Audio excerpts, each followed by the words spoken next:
¿Qué tal, gente del terror? ¿Cómo están? ¿Listos para un viernes de terror?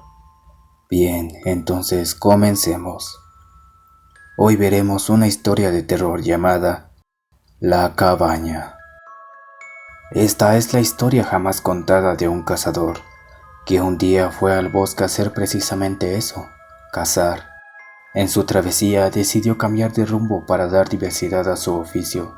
Así que giró su camioneta y la estacionó frente a un bosque desconocido que tenía la fama de ser abundante en animales grandes.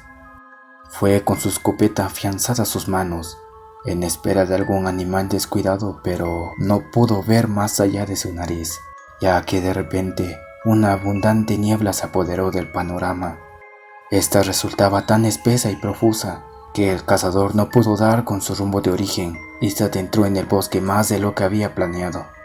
Caminó y caminó frotando sus manos en sus antebrazos, pues la niebla trajo consigo un frío atroz que le caló hasta los tuétanos al cazador, mientras un marcado humo blanco salía de su boca con cada respiración.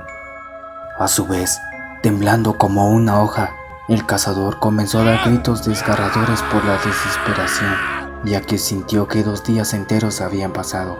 Sentía hambre, sed, frío y angustia, hasta que a lo lejos de repente divisó una pequeña cabaña de madera.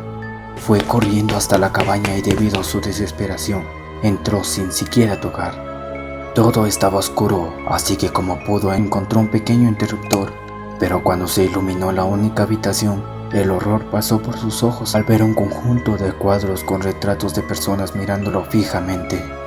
Unos tenían el rostro completo, pero otros no exactamente.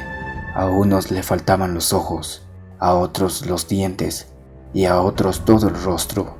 Sin embargo, cansado, confuso, aterrorizado y a su vez aliviado por haber encontrado un refugio, sin importar su apariencia, decidió que cualquier agujero sería mejor que aquella tortura despistante, por lo cual sacó una manta y prácticamente se desmayó debido al hambre, sed y la angustia. Sin embargo, pasado el tiempo, el hombre se despertó de repente debido a una luz agobiante pegándole en el rostro. Y en ese momento, al ver la manta que había usado frente a él, se dio cuenta de que aquellos cuadros no eran retratos, eran ventanas. Suscríbete a este canal para que todos tus viernes sean de terror y dale a la campanita para que no te pierdas ni uno de mis videos. Si te gustó este video, por favor dale like y compártelo con todos tus amigos. Si quieres que hable de algo en específico en algún otro video, por favor escríbelo en los comentarios que yo los estaré leyendo. Adiós y que tengas un buen viernes de terror.